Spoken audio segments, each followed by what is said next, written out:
Olá, pessoal, tudo bom? Boa noite. Estamos aqui voltando depois de 2 semanas aí de férias, né? Porque não houve alteração do calendário escolar.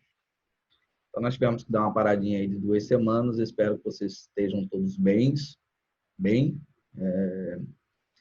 saudáveis. Nós estamos entrando numa parte complicada da curva, né? E, mas se Deus quiser, todos vamos estar juntos novamente, saudáveis e comemorando que saímos vitoriosos dessa. Ok? Então vamos dar continuidade. No nosso encontro passado, nós terminamos a nossa aula com um vídeo de uma videoaula, né? Que abordou o tema classificação das constituições, que é um método de estudo. E também é um método que serve para nos ajudar a interpretar melhor a nossa atual Constituição, fazendo comparação com outras, e a gente compreendendo melhor a sua estrutura. Tá? Então, a classificação é um método que nós utilizamos nas ciências jurídicas, exatamente para que a gente possa sistematizar os nossos estudos. Tá? Então, você vai fazendo comparações entre esse texto com um texto que já houveram naquele estado, ou comparando com um texto que existe em outros estados. Então, eu posso fazer essa comparação entre todas as constituições que já houveram no Brasil, ou então a nossa atual Constituição com a que tem aí em vários outros estados pelo mundo afora. Ok? E aí a aula tá lá no YouTube para vocês reverem. Se vocês tiverem algum problema, assim como essa, alguma dúvida, alguma situação, assim como essa, vai estar lá no canal. Bacana? Então, nós vamos dar sequência aí a, a nossa apresentação de slides. Vamos lá. Bom, qual é o objeto das constituições e qual é o conteúdo? Tá?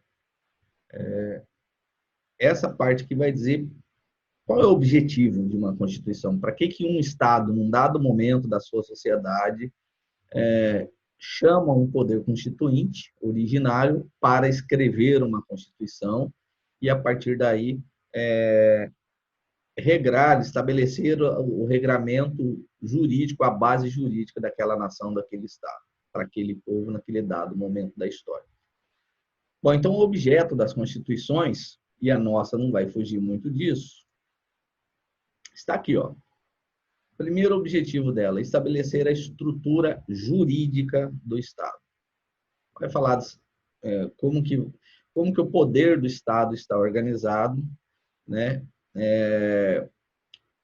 Como que você vai estabelecer os órgãos fundamentais, a gente também chama de instituições de Estado, né? Organiza esses órgãos, como que vai se dar a aquisição do poder desse Estado e a forma de seu exercício. Então, vamos lá. Vamos supor que a nossa Constituição, óbvio, ela define serem poderes do Estado o executivo, o legislativo e o judiciário. Então, a estrutura base fundamental do Estado brasileiro tem esses três poderes. Tá? E aí ele vai dizer, ele vai criar órgãos que vão exercer esse poder. Então, tipo assim, no judiciário eu tenho três órgãos. Eu tenho a Câmara dos Deputados Federais, eu tenho o Senado Federal e eu tenho o Congresso Nacional. Então, ele cria esses três órgãos. No judiciário tem toda uma estrutura. Né? Existe os tribunais superiores, os tribunais estaduais, né? Os juízes nas comarcas, né? E aí, como que eu vou ter a aquisição de um poder? Como que, dentro da sociedade, serão escolhidas pessoas para o exercício desse poder? Tá? Então, a Constituição define, olha, para o executivo, seja ele federal, estaduais ou municipais, será feita uma eleição universal, direta, obrigatória. O mesmo ocorre para os legislativos, os federais, os estaduais e os municipais. Já para o judiciário, definiu de outra forma. Lá atrás, em 1988, os constituintes falaram, não, será feito concurso público de prova de conhecimento, de título, notório saber científico, jurídico e de moral ilibada. Todo concurso para magistratura tem esse item que a Constituição fixou. Tá? Então, é feito, inclusive, essa análise da conduta pretérita daquele candidato. Ok? Bom, como eu tenho 3 poderes que vão estar desenvolvendo as suas competências todos os dias, a própria Constituição diz o que cada um vai fazer e até onde cada um pode interferir no outro. Ou seja, vai limitar a atuação dos poderes estatais entre si e deles com a população, com os administrados. Tá? Então, a gente ouve assim, o presidente pode muito, mas não pode tudo. Um ministro da Suprema Corte pode muito, mas não pode tudo. Por quê? Porque eles são limitados pelo texto constitucional, cada um. Tá? E essa limitação ela vem para quê? Para assegurar os direitos e garantias individuais. Ou seja, uma das funções da Constituição é evitar o totalitarismo. Alguém que chegue no poder e queira ser totalitário, que seja o dono de uma só voz, que queira impor a todo custo a sua vontade. Para tal, cria-se e criou-se cláusulas de barreira, que são conhecidos como direitos e garantias fundamentais. Então, quando a Constituição diz lá a casa é um asilo inviolável, significa que ninguém pode entrar lá a não ser que seja convidado ou numa situação de perigo, está pegando fogo, por exemplo. Aí, algum órgão do Estado poderá arrombar a porta, algum agente do Estado poderá arrombar a porta para ir salvar as pessoas, porque tem um outro direito aí que talvez seja o mais precioso de todos eles, que é o direito à vida. Então, eles vão fazer isso para tentar salvar as vidas. Tá? Então, existe na nossa Constituição, no artigo 5º, uma relação extensa, são 78 incisos. Isso não quer dizer que em cada inciso tenha só um direito, às vezes tem 2 ou 3 direitos ali dentro, né?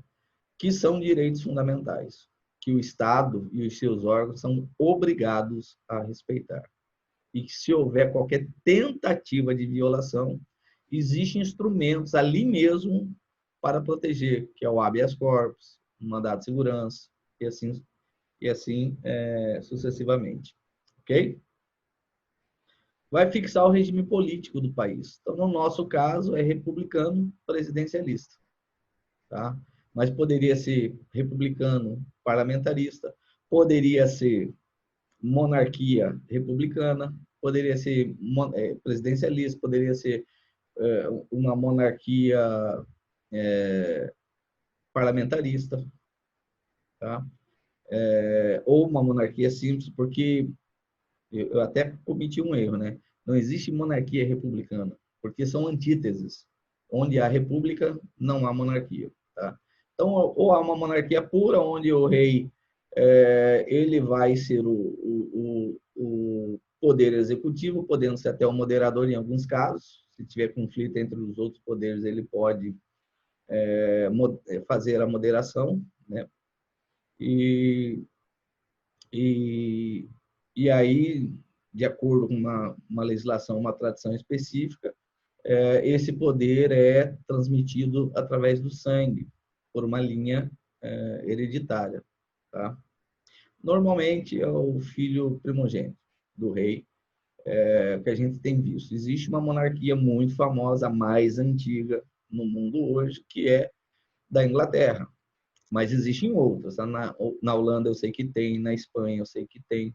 É um sistema de monarquia. Até hoje tem lá o rei, tem príncipe, tem toda essa parte aí. Tá? E é muito importante a gente ter em mente o seguinte, Não é porque lá tem, seja ruim.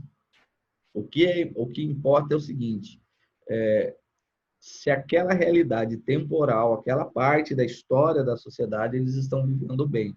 Se estiverem vivendo bem, ótimo, sem problema nenhum. Ok? Vai disciplinar também os fins socioeconômicos do Estado, né? Aquilo que nós vimos na aula passada, a nossa Constituição, ela é uma Constituição dirigente. Ela tem essa característica. Além de tudo, ela ainda é dirigente. O que é isso? Ela impõe objetivos a serem alcançados permanentemente pela sociedade brasileira. Tá? Então, erradicar a pobreza, o analfabetismo, melhorar a condição de saúde, isso tudo são objetivos que a nossa Constituição impôs ao povo brasileiro. Então, quem quer que esteja exercendo um dos poderes de Estado, ou esteja num órgão, ou seja num órgão da alta administração, ou terceiro, quarto escalão, eles têm que cumprir esses objetivos. Tá? Então, é muito importante.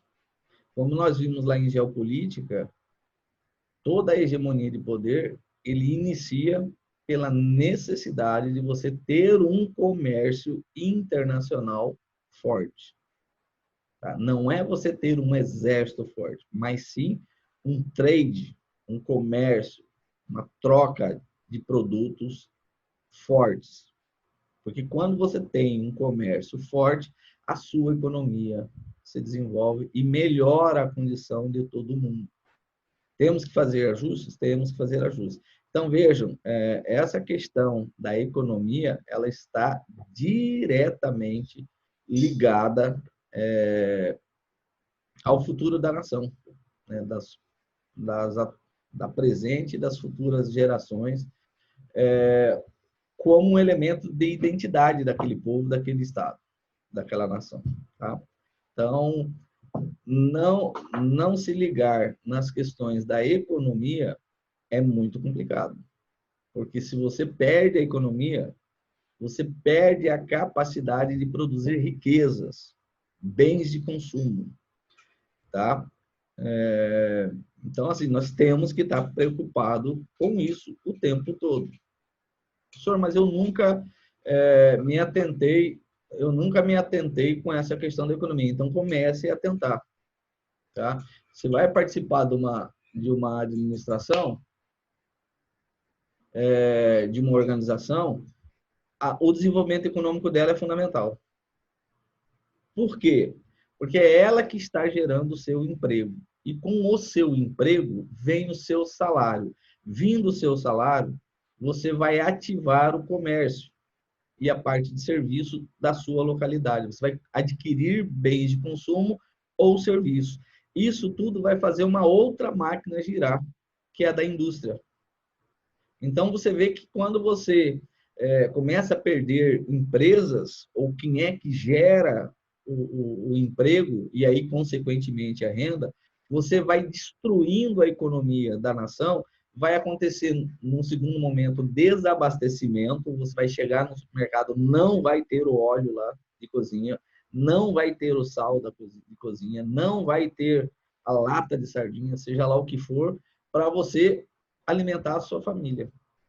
Então, essa questão da economia, ela é muito importante. Muito importante. Além disso, a questão socioeconômica, ela vai bater na parte da infraestrutura do Estado. Então, quando a gente fala de infraestrutura, eu posso falar assim, produção de energia. A população cresce constantemente.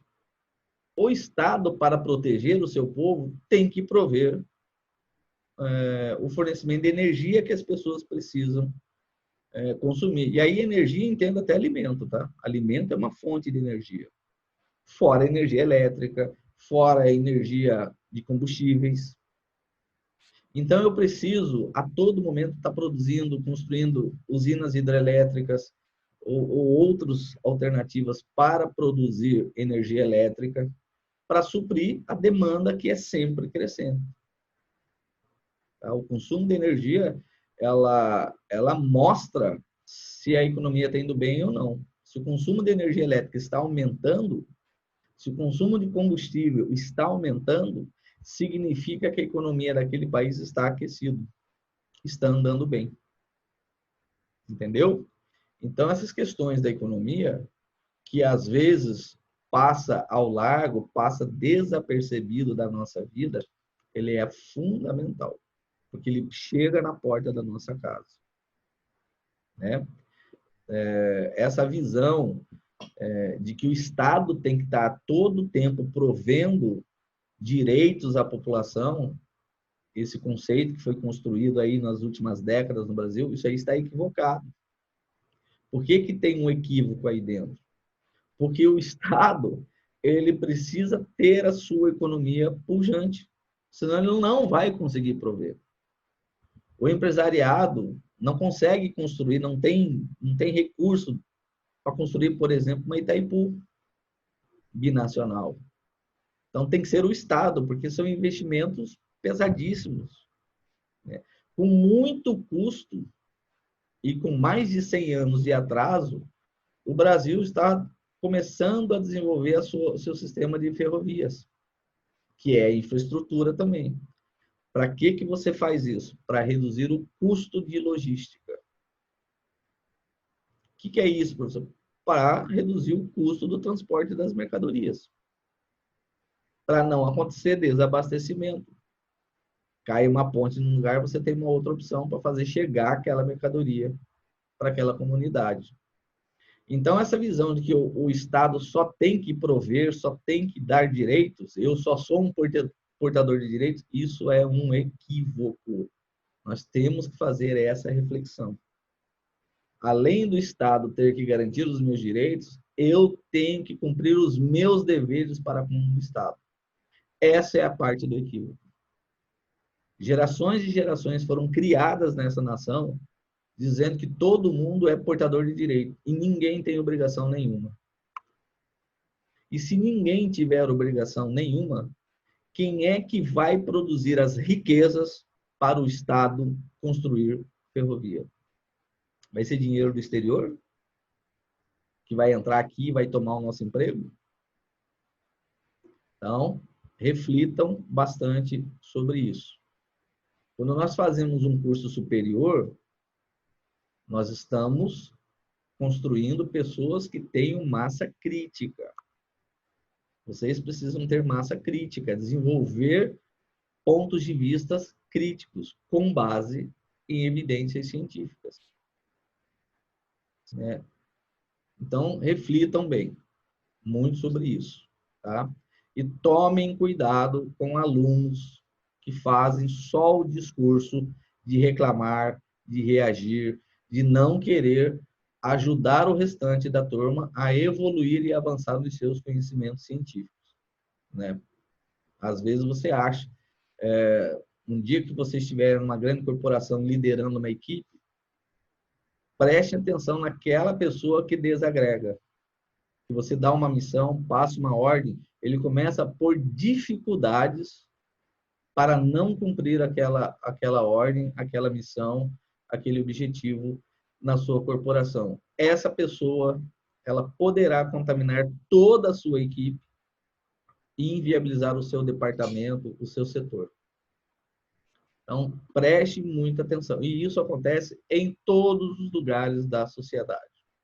Se tem um time de futebol, se chegar um jogador que desagrega o time lá na concentração, lá no treino, estraga todo o time. E começa sempre com uma reclamaçãozinha. Ah, fulano não tá legal. Ah, eu não gostei do que esse técnico falou.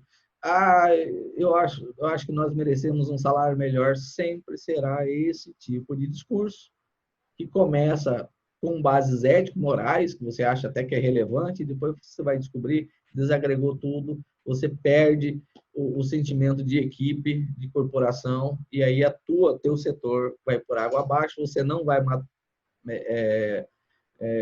cumprir a meta e você passa a ser também descartável se você for um líder de um grupo que não produz. Tá? Então, reflitam sobre isso, isso é importante. Tá?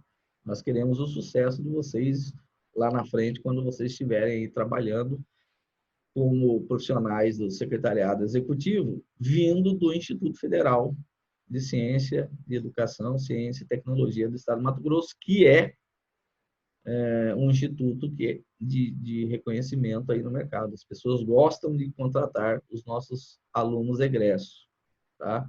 Então, aproveitem dessa oportunidade. A sociedade inteira recolhe impostos para pagar o seu curso. Ele não é de graça. Ele não custa nada para o seu bolso, mas custa para a sociedade. Tá bom? E aí também outro objetivo da Constituição como eu disse, é estabelecer os fundamentos do direito econômico, sociais e culturais. Né? Vai falar, inclusive, do esporte, da educação e tudo mais. Né? A educação, gente, sob o ponto de vista do direito constitucional e fazendo uma interpretação na nossa Constituição, na sua parte dirigente, nessa parte que ele propõe metas e objetivos para a sociedade brasileira, a educação ela é fundamental. Ela deve ser uma estratégia de Estado e não de governo. Entendeu? A educação, se ela deixar de ser uma meta de Estado, uma política de Estado, pensando em muitas e muitas gerações, você vai impactar no médio prazo a economia. Porque você começa a perder competitividade. Você começa a sentir falta de profissionais especializados para alguns setores da economia. E vai chegar um momento em que você vai ter que importar essa mão de obra de outros países. Isso não é bom. Tá? Então, talvez por isso que a gente tenha ouvido dizer, olha, a educação tem que ser uma política de Estado e não uma política de governo. A educação, ela tem que objetivar formar profissionais que vão para o mercado de consumo, que vão para o mercado econômico, produzir riqueza e transformar a sua própria vida. Porque quando você qualifica a sua mão de obra, e qualifica bem, foi para a faculdade, estudou, adquiriu competências e vai para o mercado, sem essas ideologias aí que vira e mexe, e vocês vão ver em sala de aula isso, você se preocupou com a técnica, você vai se destacar. Entendeu? Você vai conseguir adquirir formar um bom patrimônio, dar uma condição melhor para sua família. Porque você vai ser competitivo. E as empresas vão querer te contratar. As grandes empresas disputam os melhores profissionais. Então, preste muita atenção. Vocês estão no instituto que aqui no Centro-Oeste é muito respeitado. Esqueça, quando vocês ouvirem em sala de aula, ideologias. Esqueçam isso. Isso aí é destrutivo. Pensem como vocês serão os melhores profissionais lá na frente.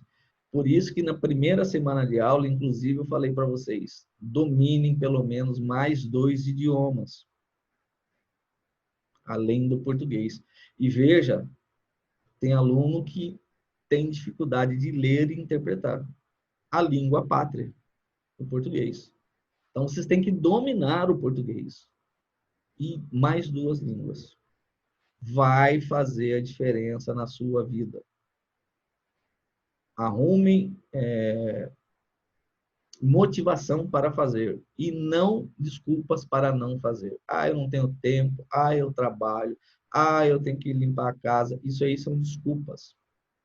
Não vai fazer você sair da zona de conforto e vocês vão perder uma grande oportunidade.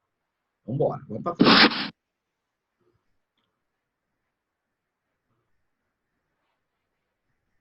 Conteúdo da Constituição, tá?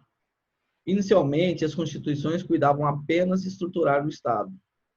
Sistema de governo, regime de governo, divisão do poder, modo de aquisição do poder executivo, legislativo, judiciário, essas coisas.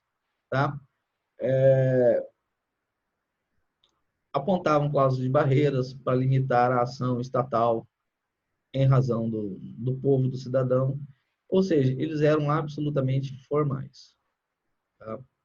com as transformações das relações sociais e suas influências dentro da estrutura, das entranhas do Estado, paulatinamente as constituições foram superando a ideia nacional de apenas limitar e definir as estruturas do Estado, os órgãos estatais e as cláusulas de barreira, as garantias fundamentais, passa a responsabilizar por normatizar assuntos outros, tidos também como fundamentais.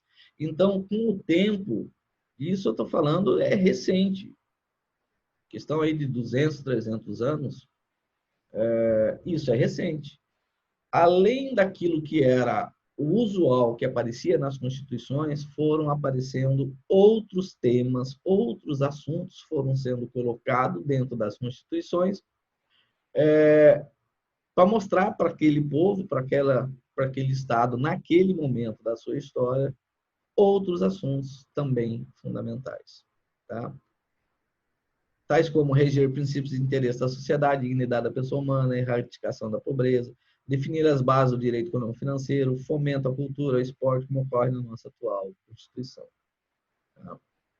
Então, eles deixam de ser absolutamente formais e passa a ser dirigente. Por isso que a nossa Constituição é dogmática. Um dos elementos de sua classificação é o fato dela ser dogmática. Por quê? Porque ela vai refletir o dogma, o pensamento, o desejo, a vontade da sociedade quando ela começou a ser escrita, que foi em 1985. 5, 6, 7, 8, exatamente. A eleição foi em 84. Em 85, a Assembleia Nacional Constituinte começou a escrever essa nossa atual Constituição. E aí, então, por isso que ela reflete o pensamento, o dogma, as crenças, a vontade, o desejo da sociedade brasileira naquela época. Como já se passaram mais de 30 anos, obviamente, alguns ajustes foram sendo necessários ser feitos dentro do texto da Constituição, que são as famosas emendas à Constituição. Tá? Então, nós vamos falar exatamente do poder constituinte. Tá? O poder constituinte, ele é um poder de Estado que tem um único objetivo: redigir um texto constitucional, tá? Ou criar uma norma constitucional. Esse é o conceito mais simples, mais clássico do poder constituinte. Ele tem vários outros atributos que nós vamos ver à frente, tá? Então, veja bem, eu tenho poder executivo, eu tenho poder legislativo, eu tenho poder judiciário e eu tenho poder constituinte. Talvez vocês nunca ouviram falar nisso, mas ele tem e ele vive até hoje. Ele exerce suas competências até hoje. Então, quando o Congresso Nacional, por exemplo, promulga uma PEC, né, tira ela da condição de projeto de emenda à Constituição e transforma ela na emenda, que ela vai para dentro da Constituição, aquela atribuição, tudo que foi feito ali é inerente do poder constituinte derivado. Tá? Tranquilo? Que é um reformador. Ok? Bom, o poder constituinte, está aqui, ele se divide em originário e derivado. O originário, ele se divide em histórico e revolucionário. O derivado em reformador, decorrente e revisor. Tá? Tranquilo? Então, novamente, poder constituinte. Eu tenho dois grandes ramos, o originário e o derivado. O originário, histórico, revolucionário. O derivado, reformador, decorrente e revisor. Ok? Então, vamos começar a estudar. Esse tema é sensacional. Características do poder constituinte. Tá? Segundo Pedro Lenza, é aquele competente para elaborar, e neste caso será o originário, ou atualizar o texto constitucional através de técnicas de supressão, quando você vai suprimir uma parte, modificação, quando você vai alterar uma parte de um dispositivo, de um inciso, de um artigo, ou quando você vai adicionar normas constitucionais, que você vai colocar alguma coisa a mais lá dentro do texto. Nesses casos, em derivação do originário. Então, quando você vai criar inicialmente um texto funcional, saindo do zero, esse poder será poder constituinte originário. A partir daí que ele propôs o texto, está vigindo, qualquer alteração, que seja uma supressão, uma adição ou uma modificação de normas ali dentro, ele será um poder constituinte derivado. Ok? Bom, quem é o titular do exercício do poder constituinte? Tá? O titular do exercício do poder constituinte é o povo. Por isso que nós falamos, a soberania é do povo. Que povo que é esse? É o povo que exerce a cidadania. Ou seja, no momento em que, na sua vida social, ele adquire as condições de decidir o futuro da sua cidade, do seu estado e da sua nação, ele se torna um cidadão. Na nossa legislação, em que momento isso se dá? Quando você tira o seu título de eleitor. Que daí você pode ir lá na urna e dizer, olha, eu quero isso para a minha cidade ou para o meu bairro, eu quero isso para o meu estado, eu quero isso para a minha nação. Então, a cidadania ela vai acontecer no momento em que você começa a decidir o futuro da sua cidade, do seu estado e da sua nação. Por isso que o voto ele tem consequências. Voto é coisa séria. Quando lá em Atenas eles se reuniam exercendo a democracia em praça pública, as decisões lá eram tomadas com muita seriedade. Em algum momento recente na nossa história, banalizaram o voto. Tiraram da população aquela visão da importância do voto. Então, na hora que vocês chegarem na urna, pensem muito nessa aula de hoje. Voto tem consequências. Se hoje nós temos políticos eleitos que nos envergonham, é porque nós colocamos lá, ou pela nossa ação, ou pela nossa omissão. Então, o responsável por essa realidade que tanto nos envergonha é por conta da má qualidade do nosso voto. Tá? Então, quem é o titular? Quem detém a soberania de um Estado democrático? Num Estado totalitário, não. Num Estado totalitário, o povo não vota, o povo não escolhe, é o ditador que manda. Nós estamos falando, óbvio, de um Estado democrático de direito, que é o caso do Brasil. Tá? Então, num Estado democrático de direito, que é o nosso caso hoje, quem tem a soberania de Estado é o cidadão brasileiro. E esse cidadão brasileiro, além de por ele ter essa soberania, ele é o portador absoluto da titularidade do poder constituinte. Em resumo, a qualquer momento os cidadãos brasileiros podem convocar uma Assembleia Nacional Constituinte. Entendeu? Por isso que há uma tese circulando aí de que nós estamos vendo conflito entre poderes, né? E no Brasil apareceu alguém falando, não, mas não existe um poder moderador. O poder moderador foi construído lá na época, foi pensado lá na época do Império, onde se houvesse conflito entre dois poderes, tinha que alguém ir lá mediar, tinha que alguém ir lá moderar essa questão. E criou-se a figura do poder moderador, que era o próprio príncipe, o próprio monarca. Né? Ele que solucionava. Quando estava uma briga entre lá o legislativo e o judiciário, ele ia lá e, opa, vamos organizar aqui para evitar o quê? A ruptura das instituições. Gerar o país num conflito, numa instabilidade econômica, alguma coisa assim. Como nós já vimos ali atrás, a questão da economia é fundamental. Nós não podemos perder a economia. Né? Quando vocês virem, porque o capitalismo é ruim, porque o capitalismo concentra a riqueza, porque o capitalismo... Tá bom, qual é a outra solução que nós temos?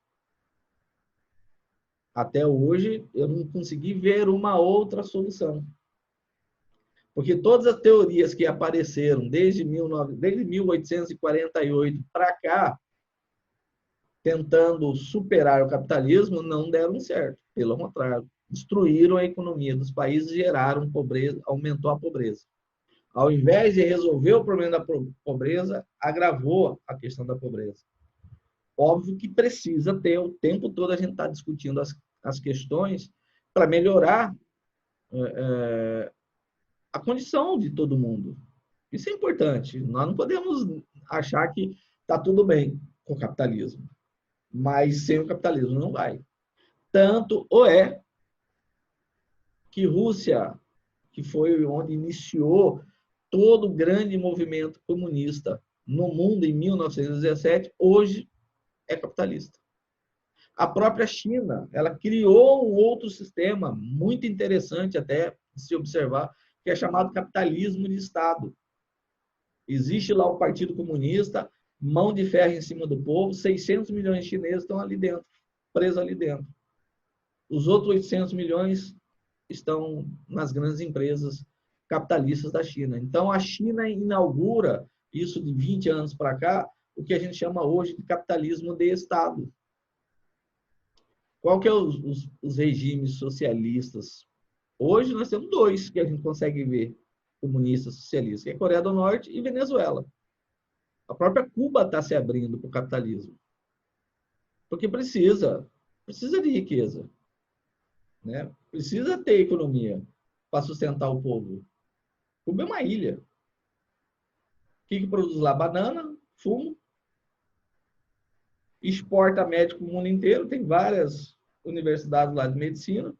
Exporta, sim, você vai trabalhar em tal lugar lá, você vai ganhar. Quem recebe é Cuba. E aí Cuba paga a pessoa. Um valor pequenininho. Entendeu? Então, esses dois países. Então, prestem atenção nisso. Então, a titularidade do poder constituinte pertence ao povo. Tá?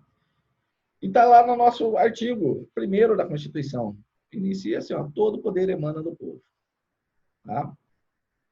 Tranquilo?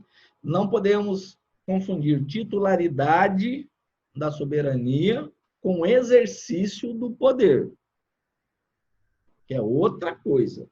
Tá? Então, por exemplo, o presidente da República, ele não é o soberano. Ele exerce a chefia, a mais alta parte da administração federal. Ele é o nosso chefe de governo e é o nosso chefe de Estado. Ele administra o poder executivo aqui dentro e ainda nos representa nas nossas relações externas, internacionais, por ele ser chefe de Estado. Chefe de Estado, relações internacionais, chefe de governo, administração interna. Ok? Então, não confundam exercício do poder, que é o caso do presidente da República, do vice-presidente da República, os ministros de Estado, o governador, os seus secretários, o prefeito, o seu secretário, o vereador na Câmara Municipal também está no exercício do poder do Legislativo Municipal, o prefeito no exercício do Executivo Municipal, os seus secretários também. Tá? O governador de Estado está no exercício do Poder Executivo Estadual, assim como o seu vice-governador e seus secretários. O juiz de direito está no exercício do poder judiciário na sua comarca, lá na cidade onde ele está. O desembargador está no exercício do judiciário no 2º grau de jurisdição a nível de Estado. Né? Um ministro dos tribunais superiores está no exercício do poder judiciário a nível federal, né? Numa instância ainda maior. Tá? Então, isso é exercício do poder. E aí a Constituição falou, qualquer cidadão brasileiro, e aí ele vai colocar algumas condições. Por exemplo, para ser presidente da República, tem que ter acima de X anos e ser brasileiro nato. Então, naturalizado não pode ser presidente da República. Só quem nasceu no Brasil. Interessante, né? Então, esse é a titularidade do Poder Executivo. Deixa eu dar uma pausazinha aqui rápida. Deixa eu só ver o tempo que tem aqui. Vamos lá, vamos continuar, pessoal. Dei uma paradinha para ver o horário. Vamos lá.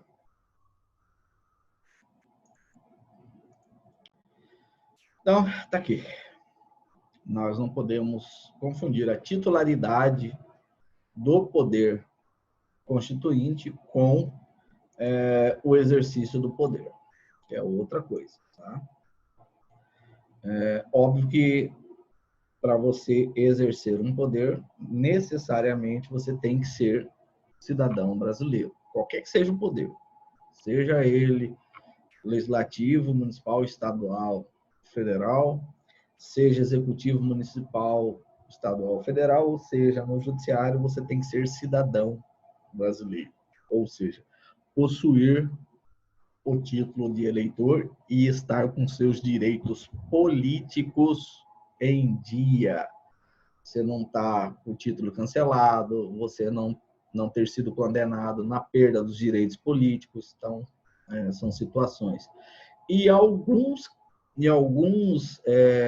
poderes são exclusivos do brasileiro nascido no Brasil. A gente chama de nato, tá? De nacional. Ok?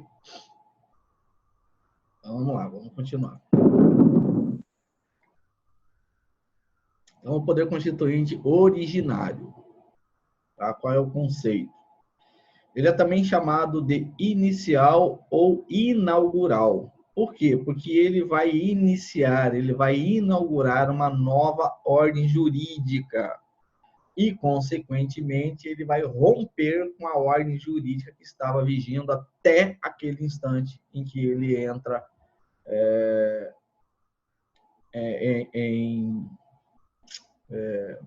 em exercício, me fugiu a palavra aqui agora, começa a gerar os efeitos jurídicos dentro da sociedade. Okay? Pode ser outorgado, pode ser promulgado. Tá bom? Nós já vimos lá na classificação das constituições que a Constituição outorgada é aquela que é imposta por uma classe dominante, por um ditador, um regime totalitário àquele povo naquele dado momento. Tá? A promulgada é aquela em que ela decorre de uma discussão democrática dentro da sociedade e aí ela vem refletindo a vontade da sociedade, não de um pequeno grupo.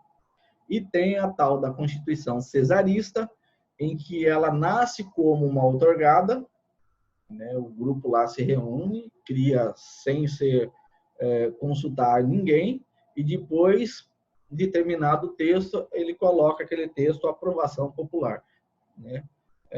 Dando um aspecto de democrata, mas na verdade ela é uma Constituição que não é de democrata, tem muito pouco. Tá? Por quê? Porque quando eles, normalmente, a história tem mostrado que quando um determinado Estado faz a opção por uma Constituição cesarista, é porque eles controlam os votos. O regime é tão forte que ele diz, por exemplo, que nem todo mundo pode ser eleitor. Ele retira direitos políticos de um determinado grupo da sociedade e só deixa votar para aprovar essa Constituição aqueles seus eleitores que são, digamos assim, os que têm uma vinculação ideológica com aquele grupo que está no poder. Tá? Então, tipo assim, a Venezuela adotou isso, Bolívia adotou isso, até que houve uma ruptura na Bolívia. Na Venezuela não dá, não. Tá? O professor Paulo Gustavo Gonet Branco, ele diz o seguinte, que o poder constituinte originário, ele é anticonstitucional. Tá? Por que ele é anticonstitucional? Porque ele vai romper, ele vai revogar por inteiro a Constituição anterior. É nesse sentido. Então, ele fala, na medida em que suprime o texto até então vigente, colocando em seu lugar outro que em relação ao substituído não guarda subordinação ou qualquer inspiração. Então, quando ele diz isso, ele já está mais ou menos dando os requisitos do poder constituinte originário. Tá? Por quê? Porque o poder constituinte originário, como ele vai criar uma nova Constituição, ele não está limitado por nada que existe, do ponto de vista jurídico, do país ou daquele povo naquele dado momento. Ele é absolutamente insubordinado, não se subordina a nenhuma lei, ele é ilimitado, ele não tem limite, ele pode tratar de qualquer assunto, tá? Ele é incondicionado, ele não precisa se condicionar a ninguém, né? E ele é absolutamente livre para criar o que ele quiser. Portanto, é perigoso. O que é perigoso? Porque se o país está vivendo um momento de tranquilidade, é possível sim você ter bons resultados.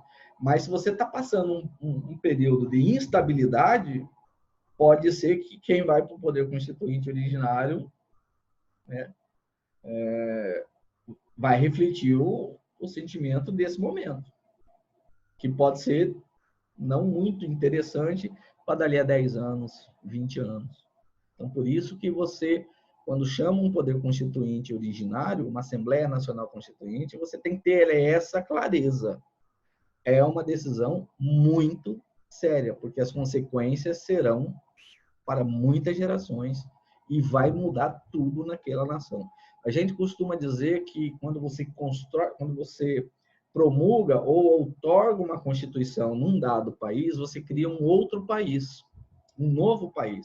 Embora o território, o povo, a língua, os costumes permaneceram os mesmos, mas, do ponto de vista jurídico, é um novo Estado, é um novo país.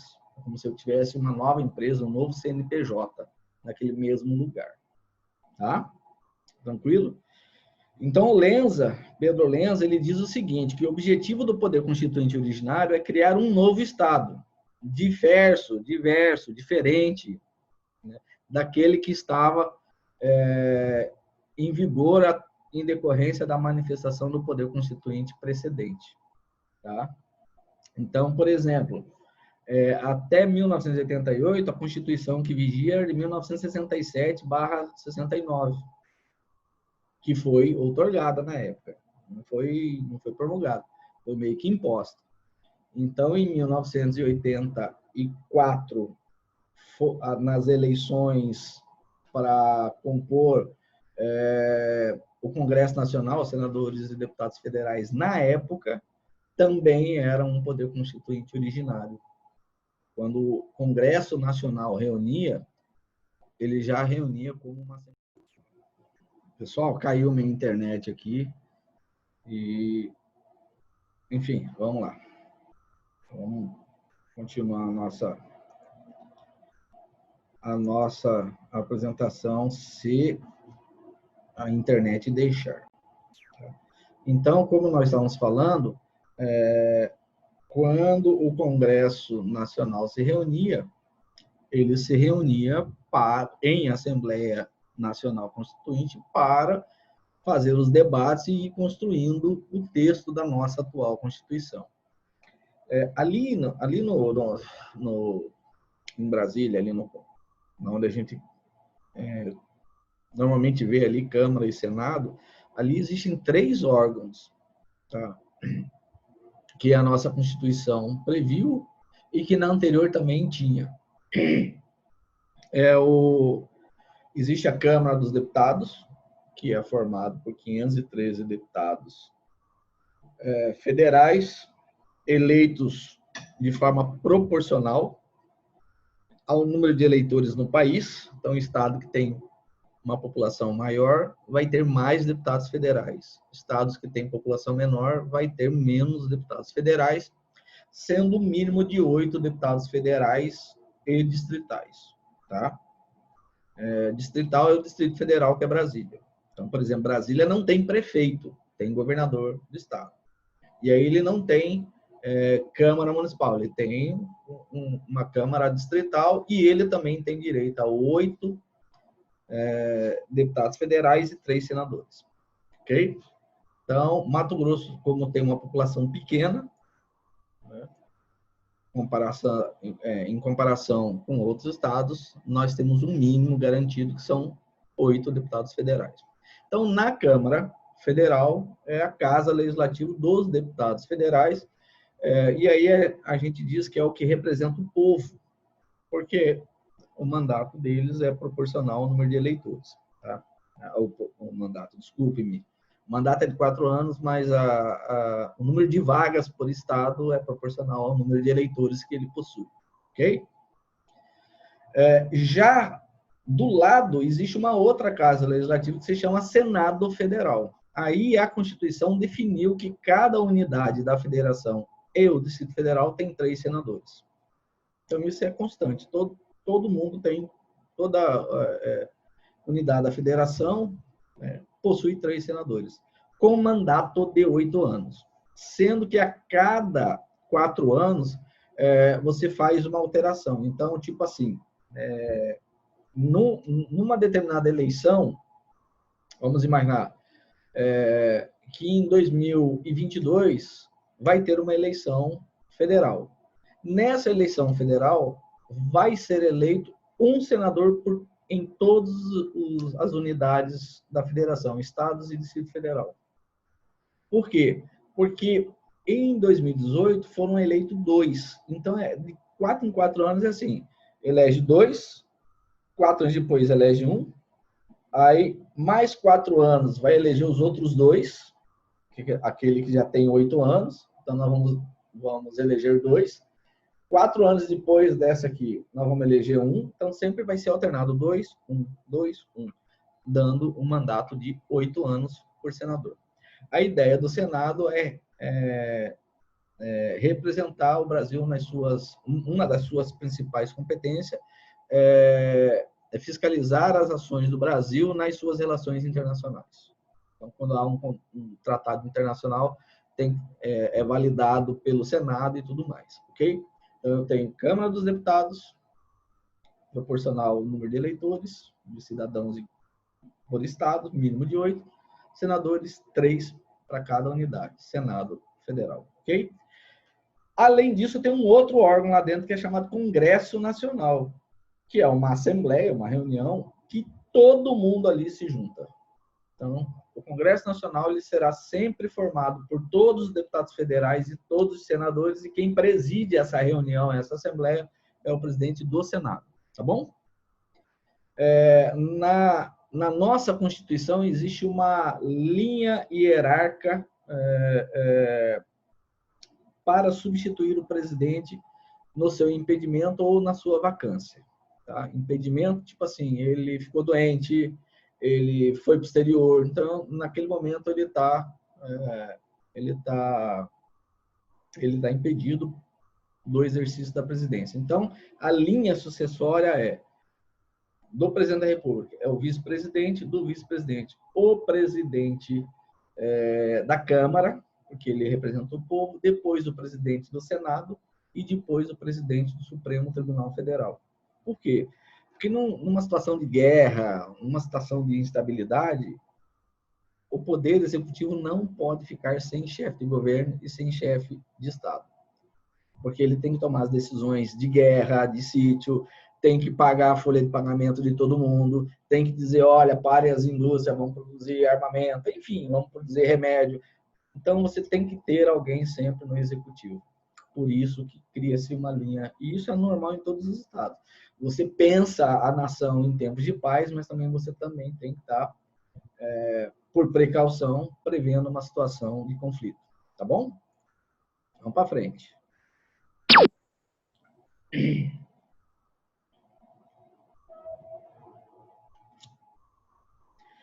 O poder constituinte originário, tá?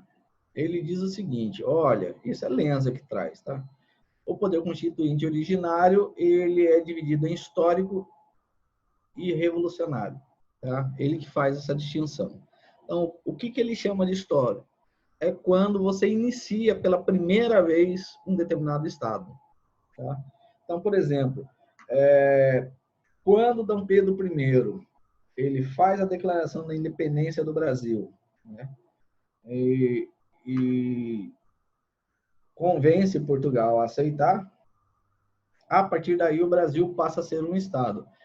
Aquela Constituição do Império, ela será, quando ela foi redigida, aquele momento em que ela foi construída, que ela foi redigida, aquela primeira nossa Constituição, ela foi um poder constituinte originário histórico, porque ele inaugurou, ele deu início a uma nova nação. Tá? A partir daí, todos os outros que vieram depois, ele chama de revolucionário. Por quê? Porque ele vai mudar tudo, ele vai revogar o anterior. Então, o conceito que ele dá de revolucionário não quer dizer que é luta armada, não. Quer dizer que é uma ruptura. Né? E a ruptura ela pode ser por consenso. Olha, gente, essa Constituição está ultrapassada. É de 1988, não existia nem internet naquela época. Nós temos que adequar, porque a tecnologia mudou totalmente. Vamos trazer um texto que seja mais condizente à nossa realidade. Nós vamos construir uma nova Constituição. Então, ela será uma revolução consensual, porque ela vai tornar sem efeito, ela vai substituir a de 88, ok? Então, revolucionária nesse sentido. Será o poder constituinte que vai suceder o histórico. Então, sempre você vai ter, quando um histórico, o resto é tudo revolucionário. De acordo com o Lenza, tá? Pelo Lenza. É um doutrinador. Você vê que eu ponho vários doutrinadores aí para vocês prestarem atenção aí, tá? Bom, quais são as características do poder constituinte originário?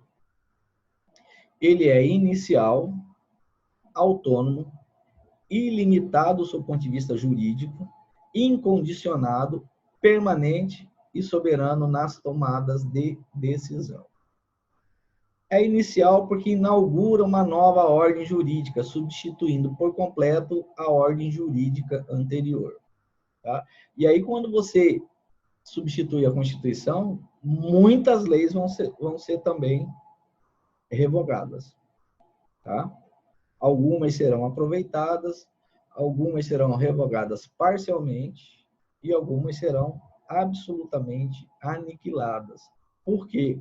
Porque nenhuma lei infraconstitucional pode estar em descompasso, desalinhado da norma constitucional. Tá? Então, se, por exemplo, vocês montam chama um poder constituinte originário e vem um novo texto dizendo que não existe mais casamento, essa parte do Código Civil que estava vigindo deixou de existir automaticamente. Então, só para dei um exemplo, né? É absurdo, mas eu dei um exemplo. Ok? Tranquilo? Por que ele é autônomo? Porque somente os seus componentes, os membros desse poder, é que definirão os termos em que a nova Constituição será estabelecida e qual direito deverá ser implantado. Se vai ter direitos e garantias fundamentais, se a casa vai continuar sendo um asilo inviolável, tá? Se você vai ter direito à reparação de dano moral ou material, se a imagem vai continuar sendo preservada, a intimidade vai continuar sendo respeitada. São duas coisas diferentes, tá? Imagem e intimidade, tá? Então, tudo isso vai para o texto. Tá? Essa questão da intimidade é uma coisa muito séria, né?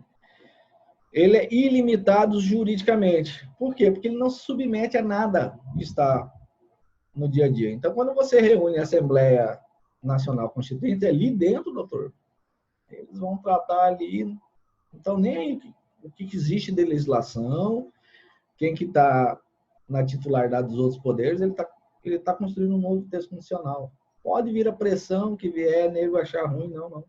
Nós vamos estabelecer a pena de morte. Pronto. Entendeu? Quebrou lâmpada de poste, corta a mão. Vamos supor, pode acontecer. Né? A partir de agora, a religião oficial vai ser a religião tal. Quem destoar dessa religião vai ser deportado. Pode acontecer, porque ele não tem limitação nenhuma. Tá? Então, eu coloquei exemplos assim bem esdrúxulos, que é para realmente chamar a atenção de vocês da seriedade que é um poder constituinte originário. Por isso que a gente orienta a não chamar um poder constituinte originário em tempos de conflito. Que pode vir uma coisa muito boa, mas pode vir uma coisa muito ruim. E a chance de vir uma coisa muito ruim é maior do que vir uma coisa muito boa, porque a natureza humana é assim.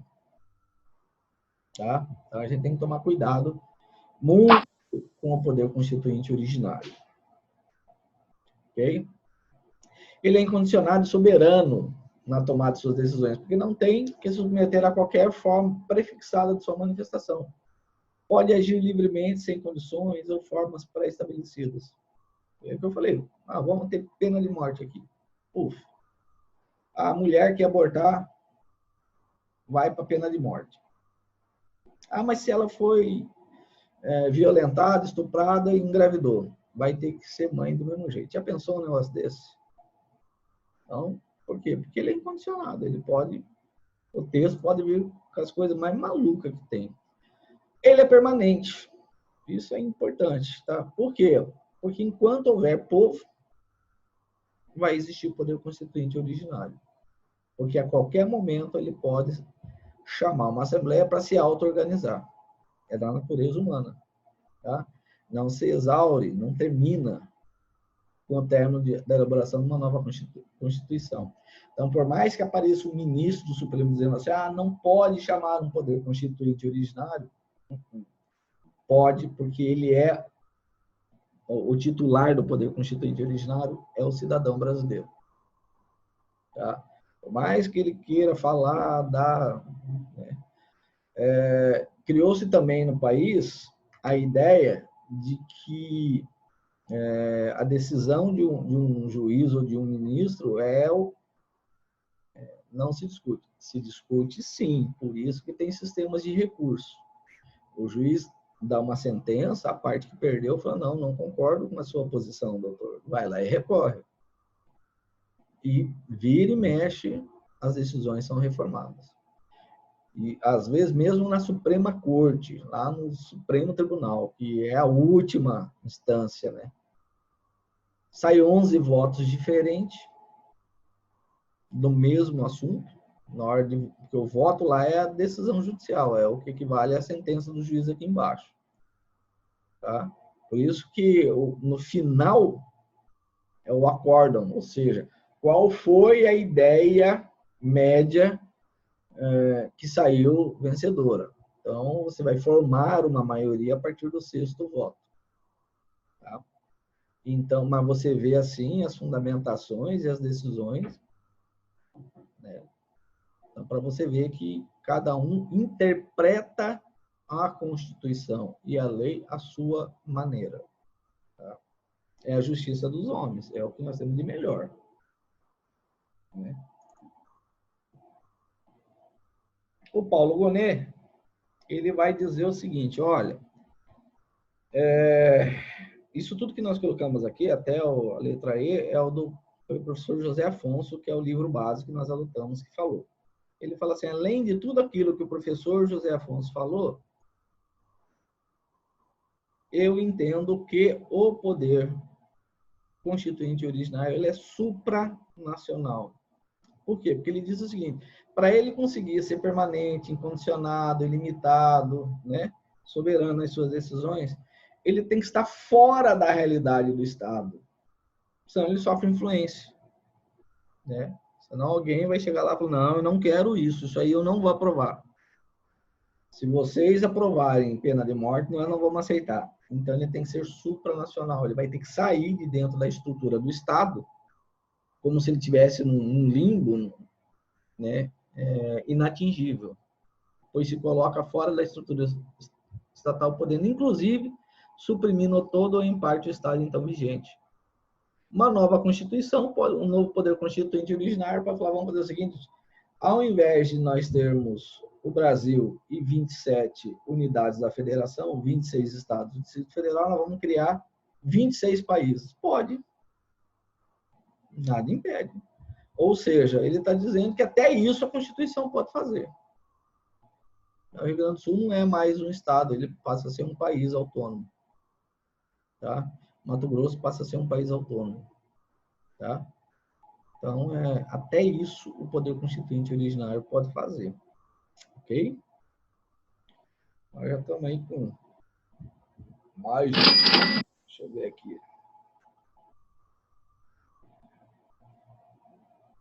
Ah, tá. Eu não vou passar esse vídeo agora, eu vou deixar esse vídeo para a aula que vem, porque eu tenho que colocar vocês... eu tenho que colocar vocês a par daquela realidade. Tá? Em 2013, na época da Copa das Confederações, houveram manifestações, e aí esse vídeo é bem interessante, que a gente vai refletir essas características do poder constituinte originário, né? E até essa parte de ser supranacional, condicionado. Então, esses vídeos são duas pessoas defendendo posições contrárias, né? Bem interessante. Tá? Nós vamos terminar por aqui, pessoal. Então, eu vou deixar ali no que acadêmico uma listazinha de exercício, de marcar com X, só para vocês estarem refletindo sobre o conteúdo. E aí façam um resumo em PDF da aula e me enviem, conforme nós combinamos, lá no Zap, no privado. Ok? Mais uma vez eu desejo a todos que vocês estejam bem, que todo mundo da sua família esteja bem. Eu tenho acompanhado um órgão ligado ali ao Ministério da Saúde, chamado CONASENS, tá? Que é um conselho que envolve todos os secretários de saúde dos municípios e dos estados, junto com o ministro da Educação. E eles têm divulgado aí gráficos, curvas e tudo mais. Então, o Mato Grosso está na parte ascendente da curva da pandemia, de contaminação e tudo mais. Cuiabá também. Imaginava-se que ia atingir o pico no dia 10 de julho. Né? Então, nós ainda vamos atingir o pico. O pessoal da periferia tem que se conscientizar que precisa fazer o isolamento, porque não há mais espaço de UTI e nem respiradores para quem precisar. Tá? Então, você vai chegar e não vai ter vaga. Portanto, cuidem-se, álcool gel na mão, né? Use a máscara, embora a discussão se ela é eficiente ou não, mas pelo menos psicologicamente ela faz um efeito. Tá? Existem vários protocolos. Infelizmente, no Brasil e nos Estados Unidos houve uma politização, mas existem vários protocolos médicos, né? E aí, se você se sentir confortável, seguro, tome a ivermectina de cada 15 dias. Tá? Mas olhem, conversem com médicos, porque não quer dizer que ela vai impedir de se contrair esse vírus. Mas, pelo que a gente lê, médicos estão falando, quem vai fazendo uso precoce dos remédios, os efeitos são bem menores desse vírus. Tá? Então, assim, eu desejo que todo mundo esteja bem, que logo, logo a gente esteja junto, comemorando a vitória, que passamos por isso. Um ano atrás, se a gente falasse, nós vamos passar um ano dentro de casa, eu ia falar interna, que é louco, né? Ninguém imaginava. Mas é bom que a gente também cresce nos momentos de crise, nesses momentos que vêm os grandes aprendizados. Tá? Eu não sei que fé que vocês têm, se vocês têm fé, professam uma fé.